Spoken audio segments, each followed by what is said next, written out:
Estamos tan acostumbrados a la tecnología que muy difícilmente podemos pensar nuestras vidas sin ella. Imaginemos, por ejemplo, cómo sería nuestro mundo sin los aparatos electrónicos, sin las comunicaciones, sin la producción industrial a gran escala de alimentos, muebles y hasta de ropa.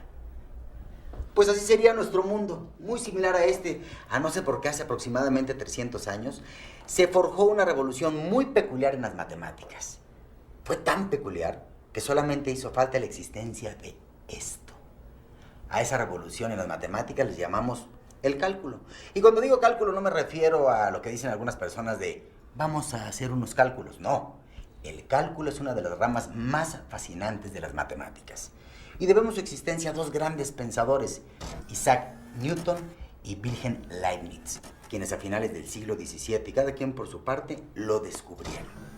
Actualmente toda la tecnología depende del cálculo, pero lo que realmente preocupaba a Newton y Leibniz no era lo que tenían a su alrededor, sino más bien las cosas de allá arriba.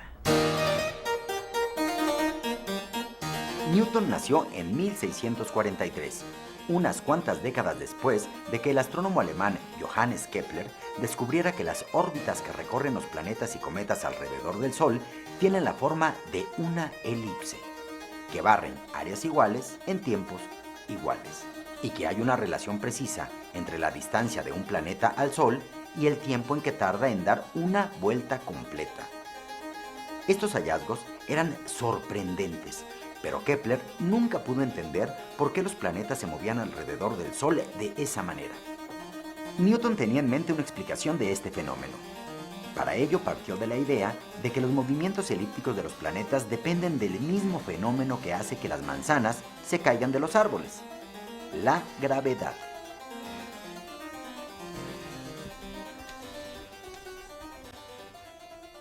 Newton es famoso justamente porque descubrió que la gravedad es la fuerza de atracción que experimentan todos los cuerpos de la misma manera, y lo describió con esta fórmula, que no hay que tenerle mucho miedo porque lo que nos explica es lo siguiente.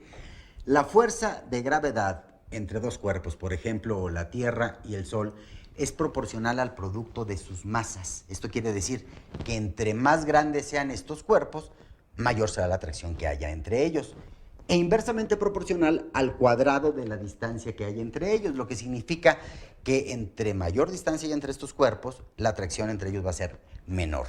Newton también descubrió que la fuerza que se ejerce sobre un cuerpo es equivalente al producto de su masa por su aceleración. Esta es la famosa segunda ley de Newton.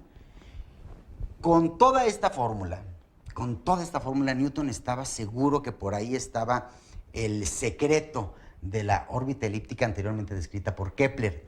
Pero el problema es que la ley de la gravedad nos habla o nos describe la fuerza de atracción entre dos cuerpos, pero en un instante preciso, en un momento determinado. Y las órbitas elípticas son el resultado de algo que ocurre en un intervalo de tiempo más amplio. Digamos, por ejemplo, el que ocupa un planeta en darle una vuelta completa al Sol. Aquí a Newton le faltaba algo que no existía en ese momento. Le faltaba un método para poder comprender los cambios o procesos que tiene un fenómeno en un intervalo de tiempo, digamos, indefinido, a partir de un momento específico o definido como este. Y lo sorprendente es que lo encontró. Ese método es precisamente el cálculo. Con el cálculo, Newton no solo pudo demostrar por qué las órbitas de los planetas son elipses y no círculos, sino también obtener fórmulas para encontrar la posición de los planetas en el espacio en cualquier momento. Fórmulas que, por cierto, seguimos usando para determinar la posición de nuestros satélites artificiales. Lo maravilloso de todo esto es que Newton se dio cuenta de que el cálculo no solamente nos sirve para estudiar los movimientos de los cuerpos celestes, sino que nos ayuda a estudiar matemáticamente todos los fenómenos que cambian en el tiempo. Y más aún, todos los fenómenos en donde una variable depende de otra. Piensen en el vuelo de un proyectil. Por ejemplo, una flecha. Desde tiempos muy antiguos, se sabe que la distancia que puede alcanzar una flecha depende de muchos factores. Uno de ellos es, por supuesto, el tiempo de vuelo, pero también su peso, la tensión del arco y la velocidad del viento. A partir del Renacimiento se pensó a pensar que esas relaciones pueden ponerse en términos matemáticos. Por ejemplo, es claro que uno de los factores que determinan la distancia que recorre cualquier proyectil, ya sea una flecha o una bala de cañón, es el ángulo de disparo. Resulta claro que la distancia está relacionada con el ángulo del cañón. A una relación como esta, los matemáticos la llamamos función. En este caso decimos que la distancia es una función del ángulo de disparo. La relación entre el ángulo de disparo y la distancia no es tan trivial. De hecho, los matemáticos tardaron mucho tiempo en encontrar la forma matemática correcta para describir la trayectoria de una bala de cañón. Podemos observar muchas funciones a nuestro alrededor. Por ejemplo, la velocidad con la cual gira una patinadora está en función de la posición de sus brazos. ¿Esta cuándo está, amigo? En el mercado, el precio de cualquier producto depende de la oferta y la demanda. Y así podríamos seguir infinitamente. Donde algo cambia y hay una dependencia entre variables, el matemático descubre funciones. El mundo está repleto de funciones entre variables. Y el cálculo trata precisamente de entender estas funciones y su comportamiento. Digamos que es como la psicología de las matemáticas. No me hace caso, es más grande, de hecho, de repente me deja hablando todo el tiempo.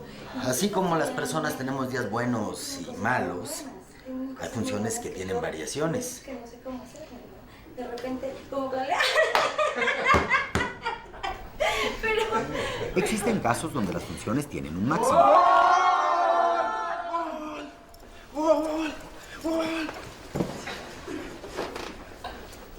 Y como a veces hay máximos, también hay mínimos. También existen funciones que sin importar nada, permanecen constantes. En fin, las funciones que encontramos en la naturaleza son tan variadas como el comportamiento de las personas. El cálculo es la herramienta que nos permite clasificarlas y entenderlas. Para entender cómo funcionan las herramientas del cálculo, conviene representar las funciones entre variables con gráficas.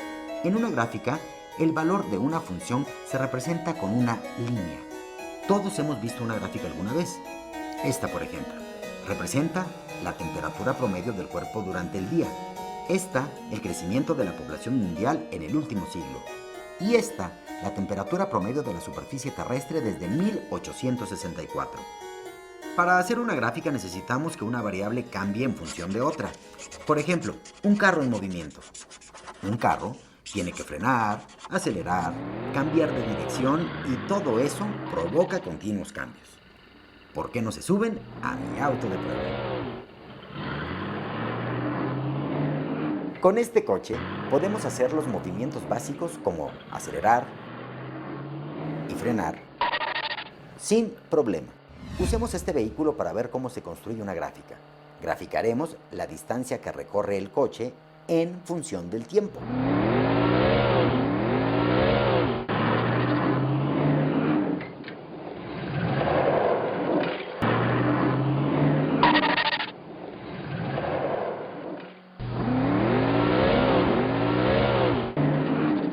Observen que la línea de la gráfica siempre es ascendente porque cada vez se recorre más distancia. Cuando el coche entra a una curva, tiene que frenar. Este cambio de velocidad se refleja en la forma de la gráfica. Y después, cuando el coche entra en una recta, vuelve a acelerar y la gráfica cambia de forma. En las rectas, la distancia recorrida aumenta rápidamente.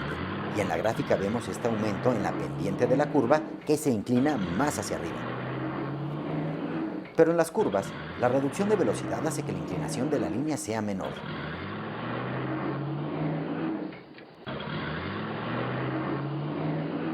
Si bien esta gráfica nos sirve para definir la distancia recorrida en función del tiempo, la inclinación nos revela otro dato, la velocidad. Por ejemplo, aquí y aquí el auto va más rápido, y aquí va más lento. Precisamente evaluar la inclinación de la curva en cada instante es para lo que sirve la herramienta fundamental del cálculo, la derivada. Podemos pensar que la derivada es una función que nos indica cómo cambia otra función.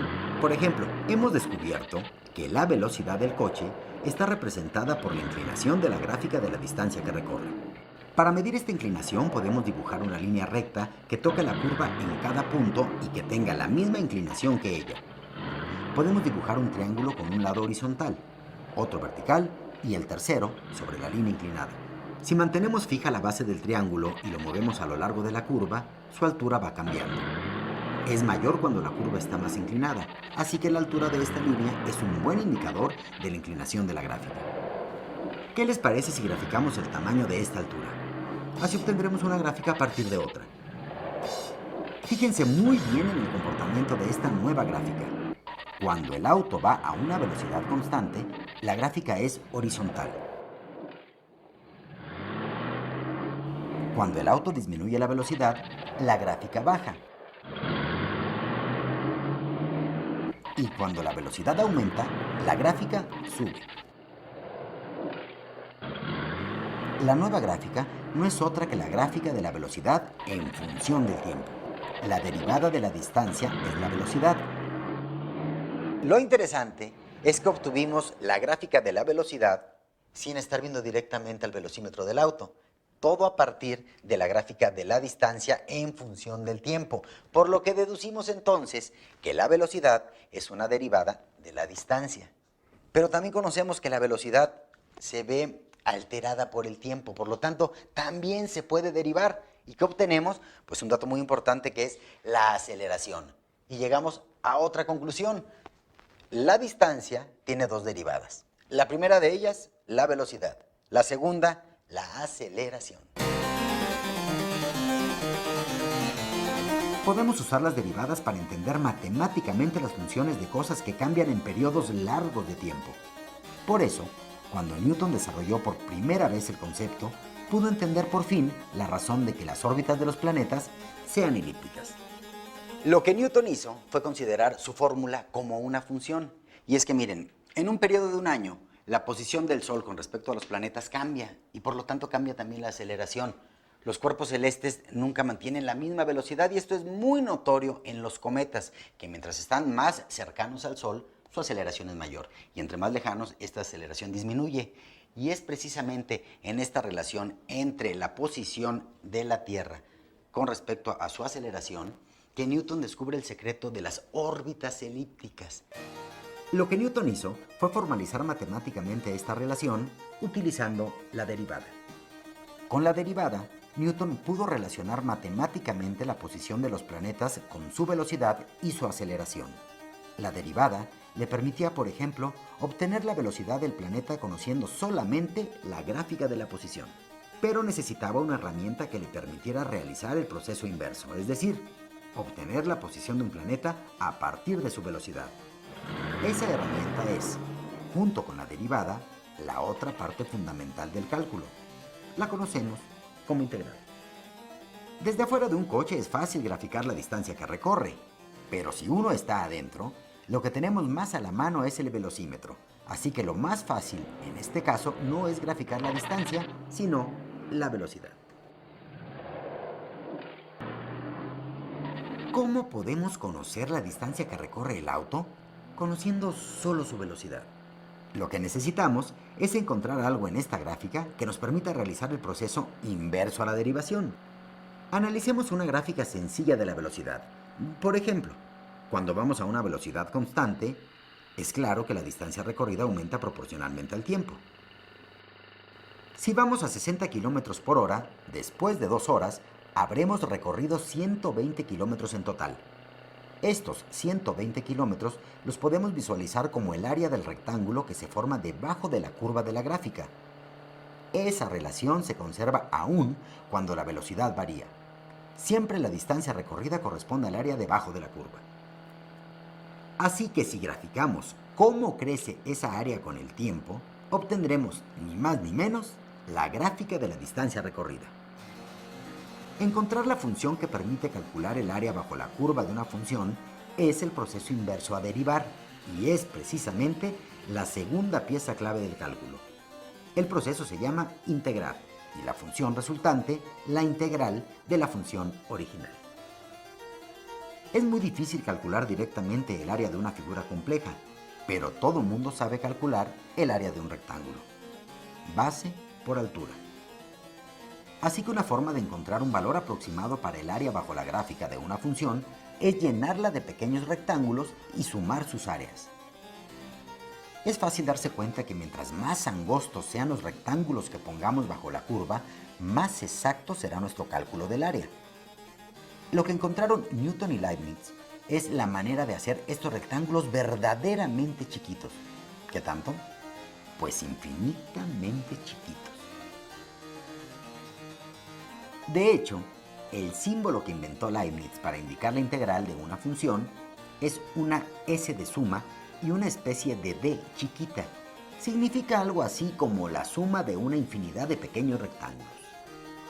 Si nos parece muy extraña la idea de sumar una infinidad de rectángulos infinitamente pequeños, no se preocupen, porque para Newton, Leibniz y otros matemáticos que les precedieron fue un verdadero dolor de cabeza.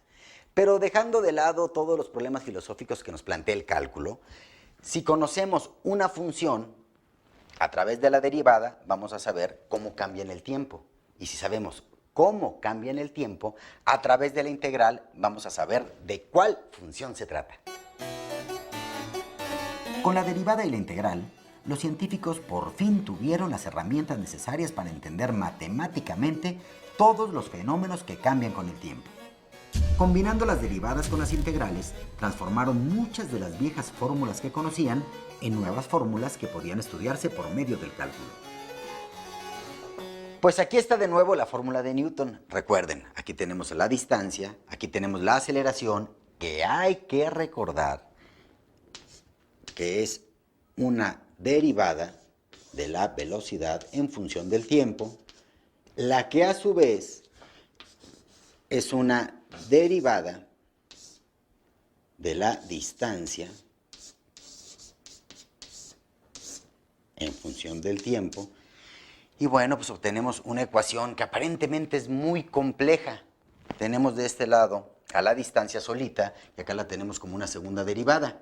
A este tipo de ecuaciones se les llama ecuaciones diferenciales. Una vez que Newton convirtió su fórmula en una ecuación diferencial, pudo resolverla utilizando las dos herramientas básicas del cálculo y llegar a la conclusión de que la forma de la órbita de un planeta que gira alrededor del Sol, impulsado por la fuerza de gravedad, necesariamente tiene que ser dada por una ecuación como esta.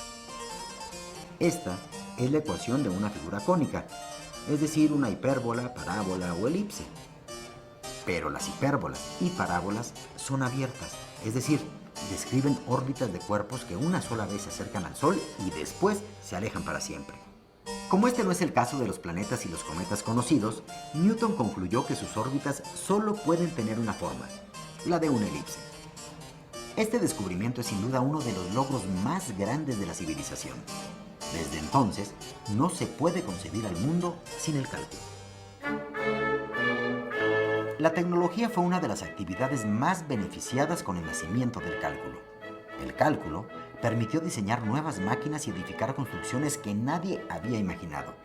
Hoy mismo, el cálculo es sin duda la herramienta matemática más importante de la industria. Todo lo que se produce a gran escala necesita cálculo. Desde la construcción de un gigantesco puente capaz de soportar grandes fuerzas durante muchos años, hasta el diseño de una sencilla lata de refresco, que tiene que almacenar la mayor cantidad de líquido gastando la menor cantidad de aluminio en su fabricación. ¿Se empiezan a dar cuenta por qué toda la producción industrial depende del cálculo? Como ya vimos, las latas de refresco, las sillas, los escritorios, los teléfonos, todo se diseña para maximizar algunas variables y minimizar otras, y para eso se aplican las derivadas. Y si el cálculo es imprescindible para la industria, es aún más importante para la ciencia. La unión del cálculo con la ciencia es un matrimonio indivisible. No se podría imaginar la física sin cálculo, ni la astronomía, ni la química, ni la economía. Y bueno, la mala noticia para quienes no les gustan las matemáticas, pero sí los animales, es que ni siquiera la biología se escapa del cálculo. Por ejemplo, los biólogos que estudian las extinciones de especies a menudo tienen que entender cómo se comporta una población de animales en el tiempo. Si una población vive sin restricciones de alimentación, la cantidad de individuos de la especie puede aumentar indefinidamente, como en el caso de estas bacterias. En otras palabras, si tomamos la cantidad de individuos en función del tiempo, su derivada será una constante multiplicada por ella misma, hasta que empieza a escasear el alimento, y la población decrece también de manera proporcional al número de individuos. Ambos fenómenos suceden con frecuencia en la naturaleza. Más interesante es si los animales tienen suficiente comida, pero enfrentan depredadores. Por ejemplo, aquí vemos las poblaciones de conejos y coyotes que comparten un mismo hábitat. Primero, los coyotes se dan un atracón y los conejos disminuyen. Pero cuando quedan pocos conejos, los depredadores empiezan a su vez a desaparecer por falta de alimento, lo que permite que aumente la población de conejos, y así se sigue indefinidamente. Esta situación puede graficarse en un plano si aceptamos que ahora en una dirección se mide la cantidad de conejos y en la otra la de coyotes. La figura resultante describe el comportamiento del ecosistema de conejos y coyotes y puede modelarse con una ecuación matemática que, a diferencia de las ecuaciones comunes, incluye derivadas de las cantidades. Por lo tanto, lo que tenemos es una ecuación diferencial que se puede resolver con las herramientas del cálculo, la derivada y la integral. Resolviendo la ecuación diferencial, podemos saber cómo cambia la población de conejos y coyotes en el tiempo. Modelos como este, pero con muchas más variables, se utilizan para estudiar las poblaciones de especies en ecosistemas reales y para determinar las acciones que deben de tomarse para proteger a una especie particular de la extinción. En los siglos XVIII, XIX y XX, los matemáticos formalizaron el cálculo y desarrollaron técnicas para poder estudiar las funciones cada vez más complejas que utiliza la ciencia para explicar los fenómenos físicos y biológicos, dando origen a nuevas ramas de las matemáticas que surgen a partir del cálculo, como los sistemas dinámicos y la geometría diferencial. Derivadas, integrales y ecuaciones diferenciales, esa es la esencia del cálculo. Su estudio es fascinante, aunque para serles muy honesto a veces es muy difícil. Incluso los matemáticos seguimos estudiando, seguimos investigando muchos aspectos que aún no nos quedan claros, pero que no nos extrañe de una herramienta que nos permite entender tantos fenómenos de nuestro entorno. Pero ahora que si ustedes quieren seguir cualquier carrera universitaria, vale la pena aprenderlo porque... Mejor síganme. ¿Me permites? Medicina, cálculo. Genética, cálculo.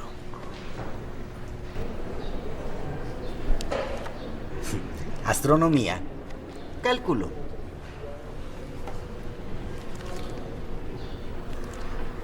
¿Y tú qué estudias? Literatura.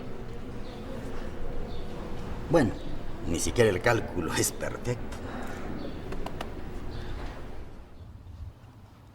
¿Entienden ahora por qué es tan importante el cálculo?